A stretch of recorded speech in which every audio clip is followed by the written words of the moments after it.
I'll answer that question. See a question up there? I know you all can read that, right? So how do you answer that? Or how have you heard that question answered? Anybody hear through media? Anybody read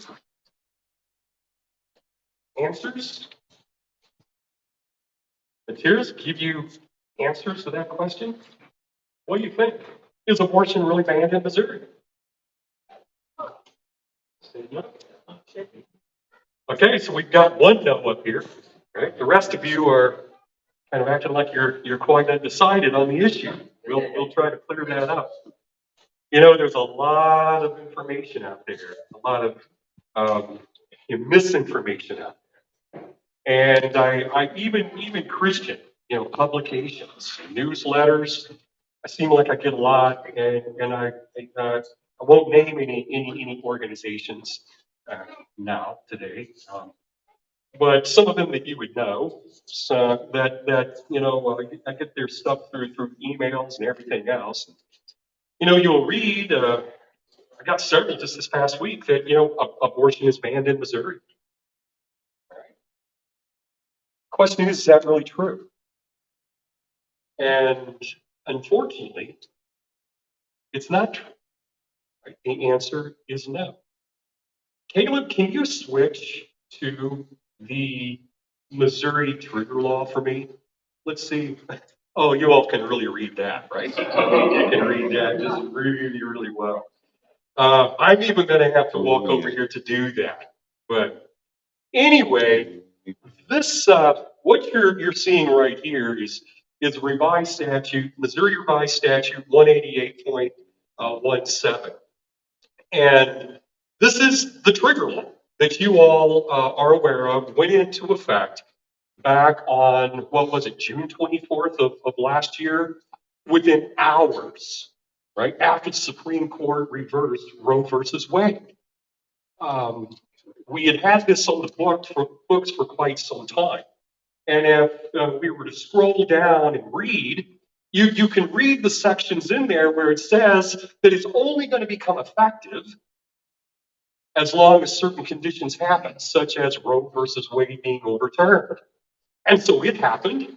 And so within hours after that, Governor Parson, signed a letter, and then Attorney General Eric Schmidt, now Senator Schmidt, signed some kind of a document and basically activated the trigger law, and it went into effect.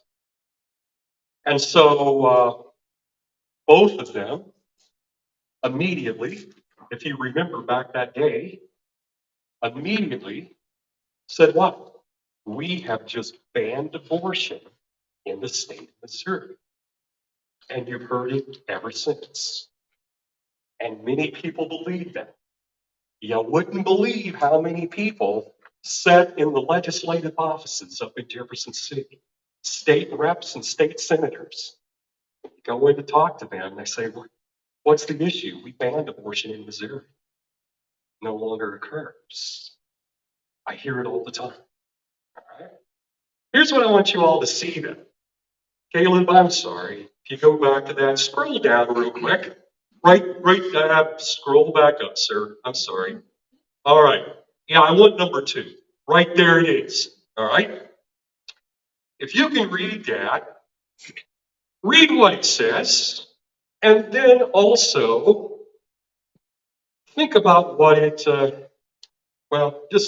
read what it says. All right. What does it say? Down there, the second sentence. Any person who knowingly performs or induces an abortion of an unborn child in violation of this subsection shall be guilty, not of murder. There's the impartiality that Pastor Myers was speaking about. We're not going to convict them of murder, it's just a Class B felony. And what? Suspension, revocation of their license. But look at the last sentence.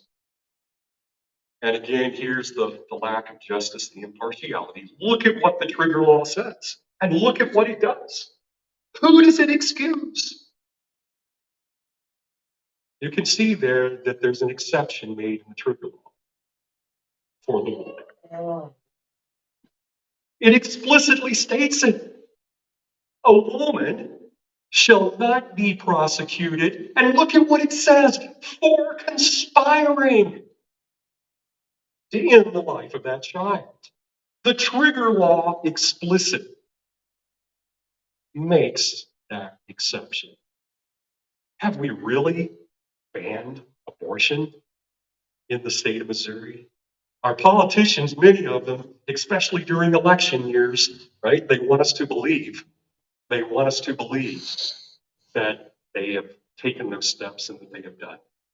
All right, Caleb, if you could let me go back to the slide there. There you go. And so, the bottom point right here, what we want to recognize is that the trigger law, basically, here's what it did. It shut down abortion clinics within the state of Missouri. It shut down the clinics, and it prohibits doctors from performing abortions. And that includes prescribing pills. But as you can see there at the bottom of the slide, it does not prohibit do-it-yourself, self-managed abortions performed by the mother. There's an exception. The politicians aren't telling you that.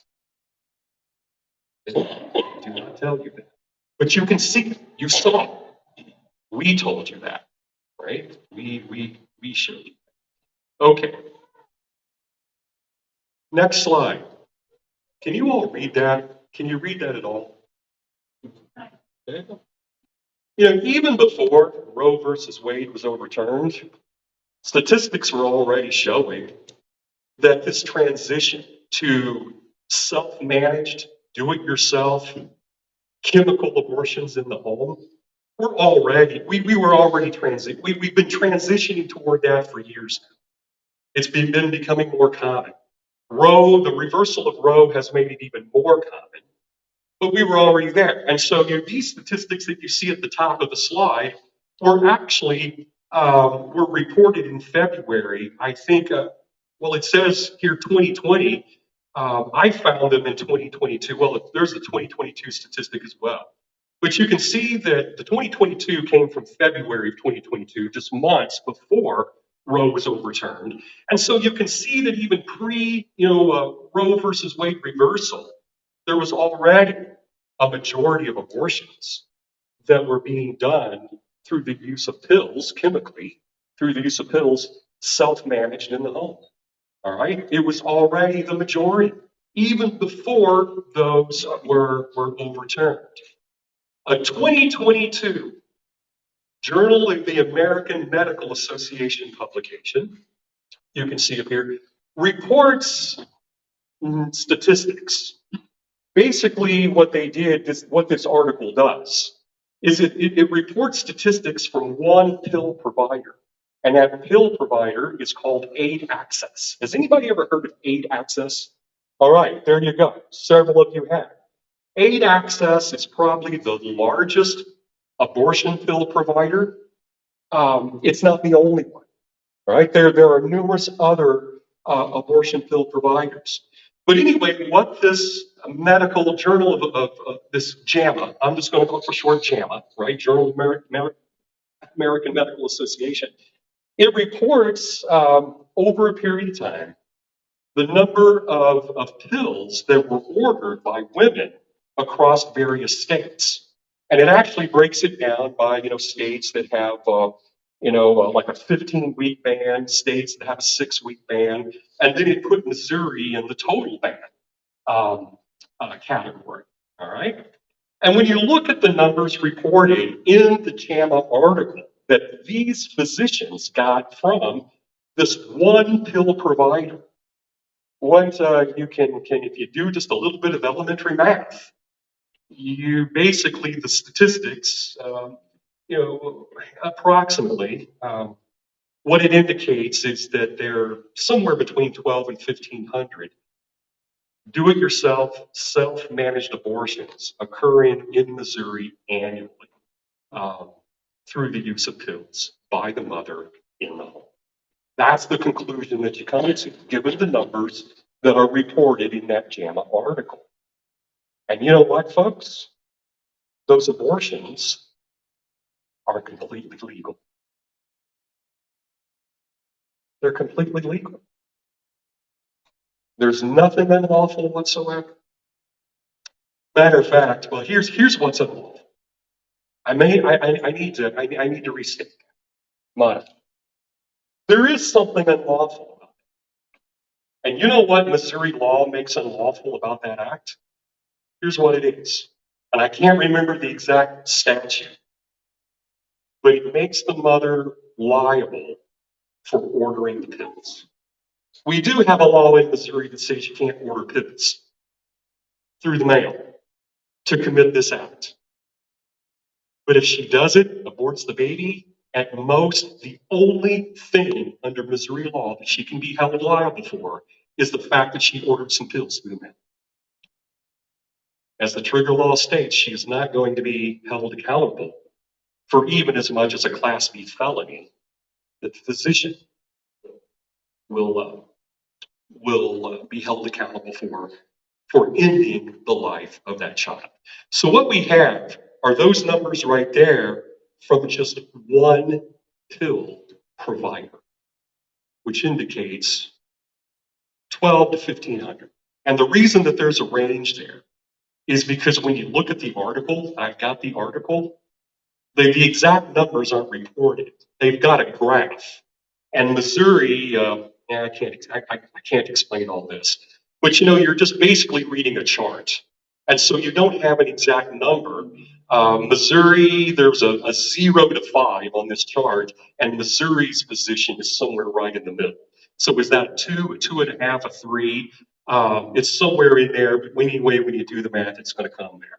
And that's just from one pill provider, is it? All right. Let's change the slide. You all can't read that, can you? Caleb, can you make it any bigger? There's the site. Right there's just one site. Had a friend some time ago that just went to Google and they just simply typed in abortion pills. Within a second, all kinds of stuff had come up. The point of showing this to you is to show you how easy it is for a woman to order pills from her own home and have them mailed to her home. Caleb, can you scroll down to where it says select, does it say select a state? Or is that already Missouri? Nope, go back up. If you go back up, I thought it said select a state. Yeah, back up at the very top. Oh, well, okay, so we're already on Missouri. You all see there? I mean, right here on this one pill provider website. There it is. Here's how women of Missouri. Here's how to get your pills and for your child. It's that simple. It's that easy. A couple of clicks of a button, and you've got all kinds of information on where to go to order the pills. And you know what, folks? Yeah, we may have a law that says, yeah, can't really do this. Not really enforced. But as far as using those pills to kill that child and murder that baby, nothing absolutely criminal about it whatsoever. Right? Nothing. We have no law in Missouri that bans those abortions. All right. So when you hear, people, including politicians, telling you that abortion is banned in Missouri, it's not true. Our trigger law exempts the self-managed abortions. The pills are very, very easy to get. All right. Caleb, I need to go back to the slides.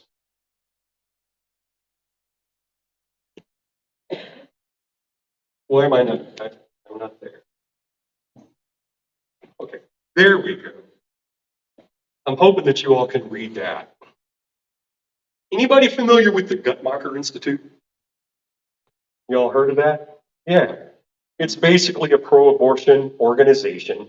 They do all kinds of, I don't know what you call it. I hate to call it research, but they do a lot of abortion research and studies, and they publish a lot of information on abortion across the nation. So they're big abortion advocates. In their latest, no, no, this is November, right? So, and it's still maybe the latest. I don't know that the October monthly abortion provision study is out yet, but in the September 2023 monthly abortion provision study released by the Guttmacher Institute, I want you all to see those numbers up there, all right? What they've reported. Again, Missouri, even by these folks, is considered to be a total ban state. All right. So what they were doing in this study, they looked at states that surrounded total ban states, such as Missouri. They looked at states such as Kansas, Illinois, where abortions are still legal. And Kevin, Pastor Myers, brother, I hate to show you this. You know it. Well, I didn't figure I was telling you anything that you didn't already know. But folks, here's what I want you to see.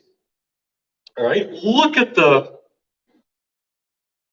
numbers, the increase in the numbers of abortions that are occurring in neighboring states, such as Kansas and Illinois. They compared January through July 2020 numbers with January through July 2023 numbers. What they found in the state of Kansas was that the actual number of abortions were 4,000, just over 4,000 more abortions January, July 2023 for what is that, a 99% increase? And you can see the jump in the number of abortions in Illinois. You all know what's happening, right? You all know what's causing those numbers to increase. Now, it may be correct, it may be fair to say that, yeah, there's more women in those states that are having abortions. These numbers confirm, what a lot of groups have known for a long time. What are restrictions, such as the trigger, that basically go so far in trying to restrict abortion? Pastor, you spoke about the problems with restricting abortion. But when you have laws such as the trigger law that seek to restrict it instead of abolish it, think about the effects. I mean, we've already saw it. Self-managed abortions go up. And actually, that was one of the conclusions in that JAMA study. If you saw it up there, one of the last conclusions of that JAMA study, even though it comes from a pro-abortion perspective, their conclusion was, these physicians writing that publication, was that abortion restrictions increase the number of self-managed abortions. Abortion restrictions do what? What else do they do? They simply motivate, incentivize women to go out of state and kill their babies somewhere else. That's a big part of the increase in those numbers in Kansas and Illinois. Are Missouri babies still dying? They are. And you know what? Crossing the state line right over here, going into Illinois, perfectly, totally legal for a Missouri woman to do that and to kill that baby. Can't be prosecuted for doing that whatsoever. So have we really, really banned abortion in the state of Missouri? If we look at the reality of it, we have to conclude that we have not banned abortion. It's still very legal. And here's the thing. It just depends on where and how you do it. Correct? Here's what we must realize. Here's all we've done with abortion in this state and most every other state. We've not ended it. We've not banned it. There is no state in the nation whatsoever where abortion is completely banned. Self-managed abortions are legal in every state. Here's all we've done with abortion. We've simply changed the venue, where it's performed, who it's performed by, and the methods that are used. That's all we've done with these restrictions. So as long as you do it at home, it's done by the mother, it's done, usually, through the use of pills chemically, you can have a very legal abortion in this state and every other state.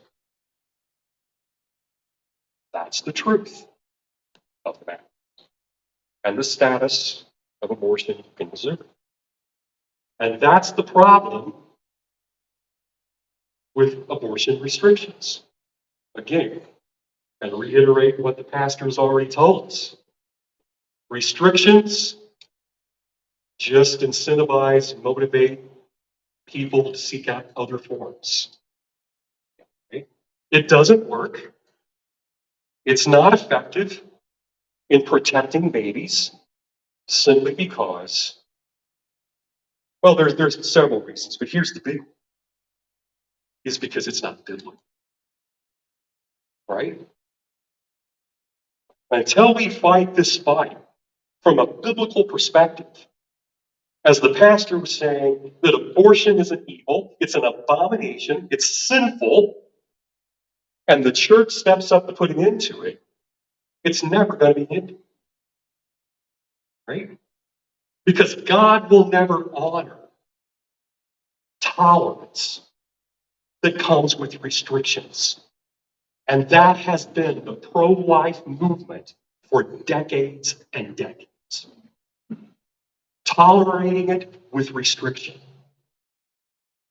It is not a movement that God will bless and honor.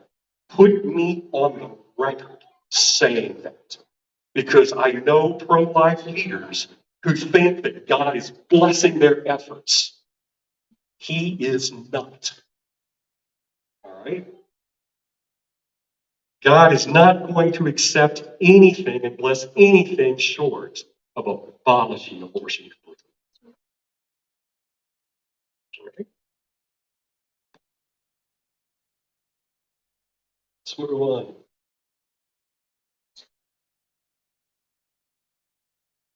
Gotta click it twice. 3 times. Okay, did it change? That is why we need abolition legislation. Where am I for time?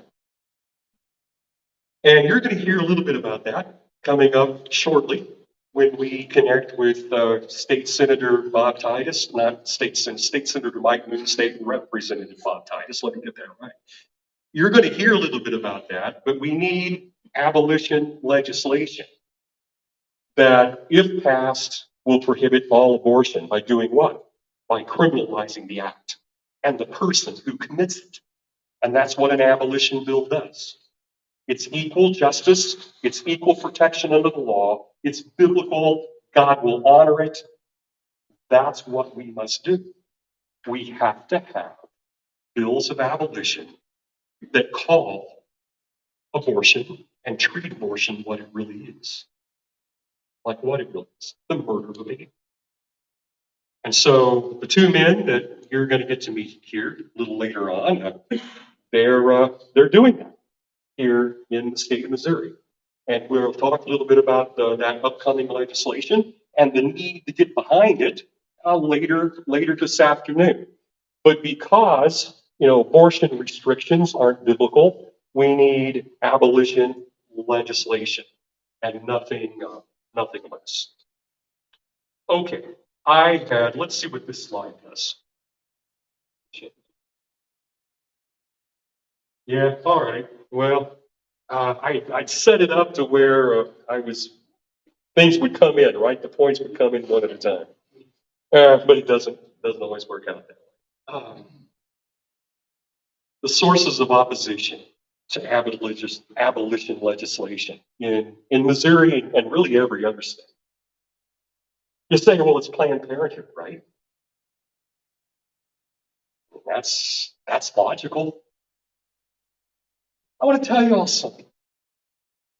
We've had abolition bills introduced in Jeff City now for the last 4 years. When it comes time for a hearing, Planned Parenthood doesn't even show up. And I hate to say this, but they don't even show up. You know why they don't show up? They know they don't have to. Because they know that there's a pro-life, Republican-controlled legislature, and groups like Missouri Right to Life that's going to kill those bills for them. That sounds really bad to say, but it is the gospel truth. All right? Now, there to basically testify at a hearing against our bills, you'll have sometimes a few maybe doctors from Washington University that will show up to testify against it. But Planned Parenthood, we never see. Because our biggest sources of opposition, believe it or not, come from those three groups there at the bottom. Right? Who basically favor restriction, tolerating it, and basically moving a little at a time instead of abolition. Caleb, do you have that video? Here's one. I want to take just a minute and just let you see. This is very short. Matter of fact, I think the testimony here is all of about 30, 45 seconds. Back on May 3rd, Senate Bill 356, which was our abolition bill, had a hearing in the Senate on May 3rd, just before the session ended. Missouri Right to Life showed up to testify against it. A lot of you guys were there. I want you to see Susan Klein, head of Missouri Right to Life, listen to her opposition testimony. Caleb, can you show that?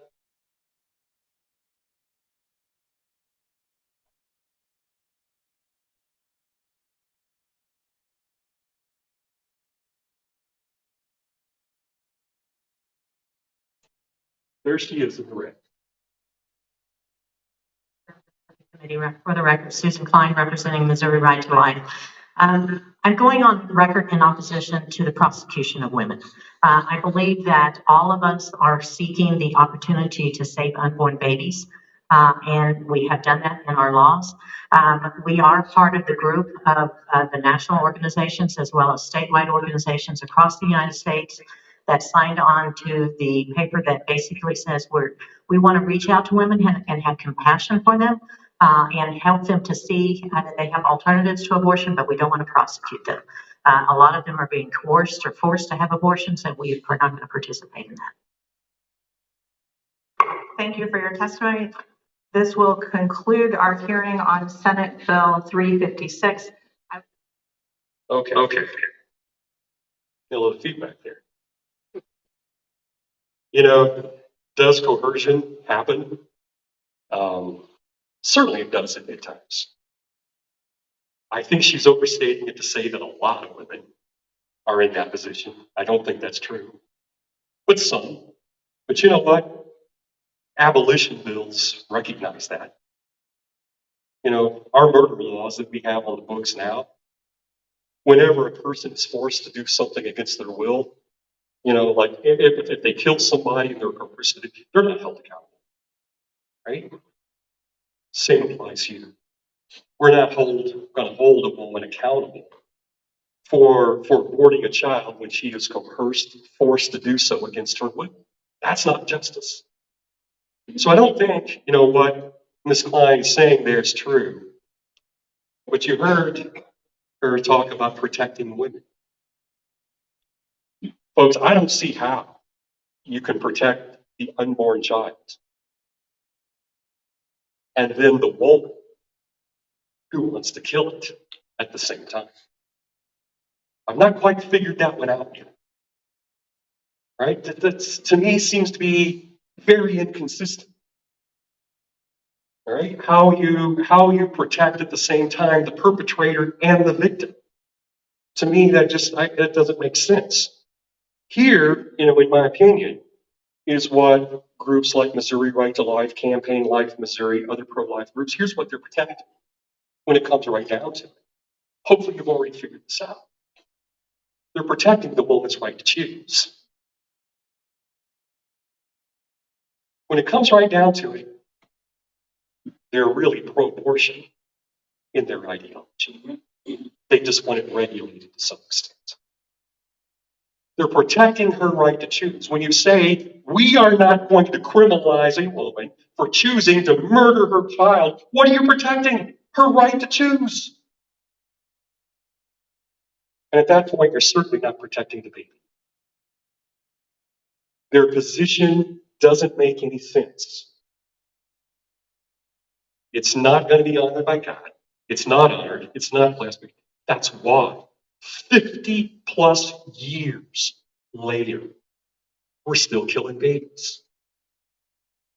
It's because the pro-life approach will never end abortion. Never. It's not biblical. Now, where's time go, right? How many of you all heard about the initiative petition issue in Missouri? Abortion. I got to say a few things about this. Anybody? Okay. Not only, you know, do we have legislation that we need to work to pass, but there are now 17 what are called initiative petitions that have been filed with the Missouri Secretary of State's office. Those initiative petitions, every one of them, in some way, they're trying to get them on the ballot to Missouri voters. And every one of them, in some way, if passed by Missouri voters, would place the right to an abortion in the Missouri Constitution. Folks, if that happens, we'll never get it out. It's just, we'll never get it out. Right? But that's what they all do. They all differ to some degree, but the right to an abortion will be enshrined in our Constitution as a constitutional right. The initiative petition is, you know, they're just petitions that are started by organizations, by individuals. It goes through a process of collecting signatures. They have to collect, I think, for each petition, I think there has to be 170,000 or so registered voters that sign that petition. I think the deadline for that is sometime May of next year.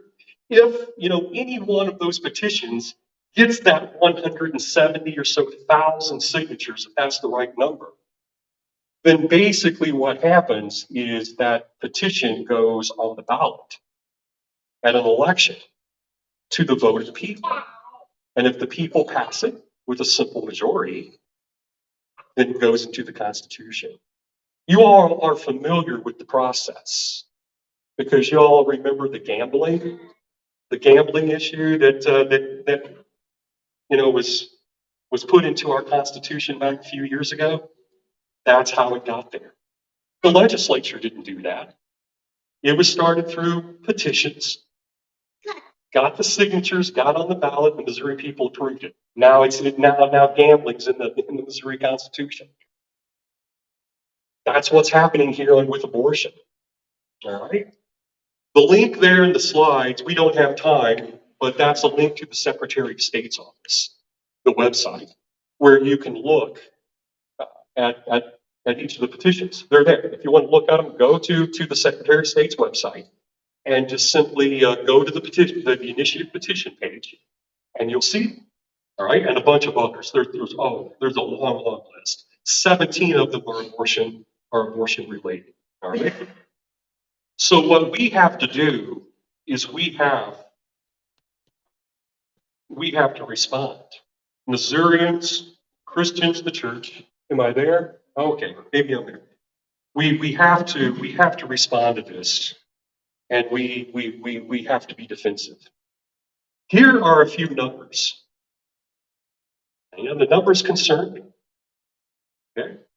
Here are numbers from a August 2022 survey YouGov poll conducted by St. Louis University, polling 900 Missouri voters on the abortion issue. And you all can see the results of that. There's some concerning numbers in there. 48% of the voters polled said that they would support overturning even the current trigger rule. All right? That they would support an initiative petition overturning the trigger rule. 48%. Folks, that's nearly half. That's about all it's going to take to pass this. Only 40% said they would not support such a petition to repeal the trigger law. And we even know the trigger law doesn't even end all abortion. 58% stated that abortion should be legal in the first 8 weeks. 40% legal up to 15 weeks. Y'all see that? 75% favored exceptions for rape. And look at the bottom.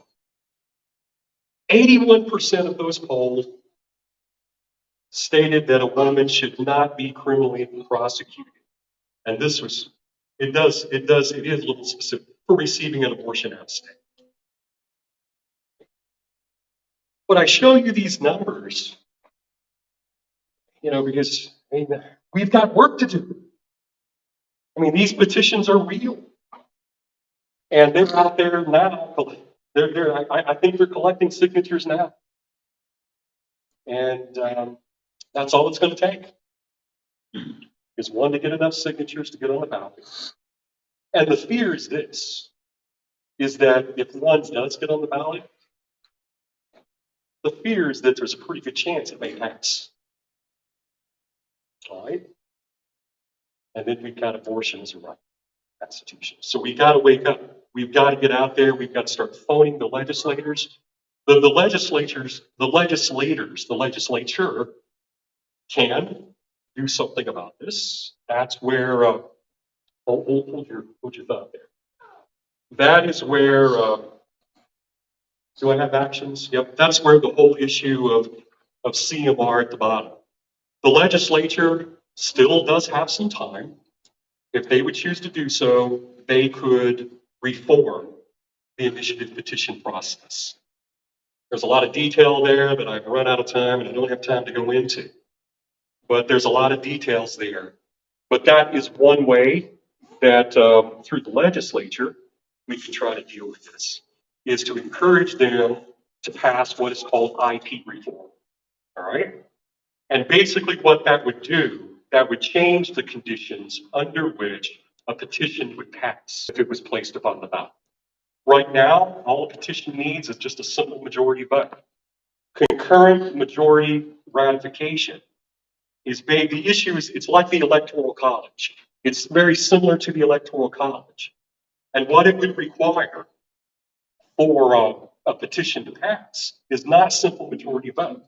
You would have to have a simple majority vote, but then also majority votes in half, I'm getting a little dry, in half of the Missouri House districts. There's 163 state House districts in the state. So you would have to have what, 82? There would have to be a majority vote in 82 of those House districts in order for the petition to pass. So that's an option if the legislature will do it. So far, they've tried, but they've not been successful in getting that to pass. The other thing that we need to do is we need to be calling legislators, urging them to do that. But at the same time, we need to be organizing, informing people, getting people, whenever one of these do get on the ballot, we got to get them to the polls to vote these things down. This is the truth. We've got a lot of work to do, folks. There's a lot of threats in Missouri. That's the point. There's a whole lot of threats right here in this state where we're claiming abortion is banned. There's many, many threats to the life of the preborn. Okay? They're not safe in this state at all. Don't believe it. It's a lie. All right? Sir, you have a question. I know my time is up. With the pro-life organizations stand petitions, are they outspoken critics of those? Yes. Yes. Yeah. Missouri Right to Life, Campaign Life Missouri have all come out opposing these initiative petitions. You know, they're just like us. They don't want to see abortion enshrined as a constitutional right. So we agree on that point, right? So we can work together, I guess, on that point. But it's you know, it's ending it altogether where we disagree, ma'am. And you talked about how they're able to get mail order pills. Uh-huh.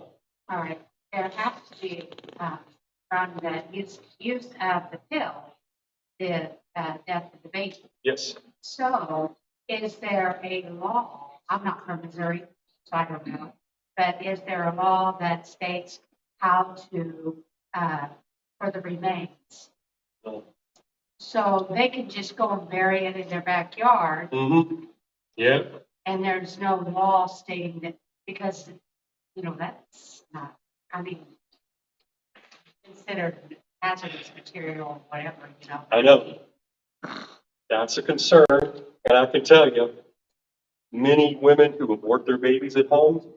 I know people that work in like pregnancy crisis care, centers. I meet some of them in the state capitol from time to time in Jeff City, and they will say, "Yeah, we get those calls from women who've aborted the baby at home, and now they don't know what to do with it." I didn't know if there was some accountability. You know, oh gosh, do I tell you this? You know what happens to that dead baby? Oftentimes, you know what they do with it? They flush it.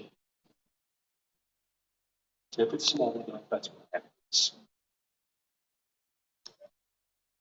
But yeah, that's many times they don't know. I mean, here it is. I've killed it. What do I do with it? Sir, do you have a question? Yeah, as it stands right now, can Missouri or any state prosecute a woman for murder that had the abortion in another state? That's a good question. That's a good question. And, that there's debate. There is a lot of debate about that. And that's one of the problems in getting, an abolition bill passed.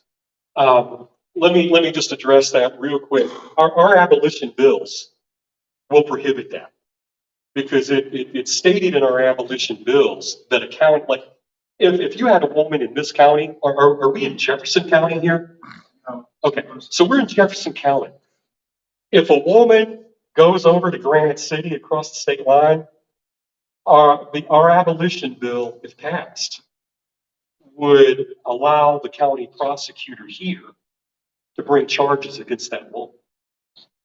Right. Would she have to come back, or what if she never came back? Then they couldn't- Well, then she might be hard to catch. I mean, some, you know, Okay, they could chase her down.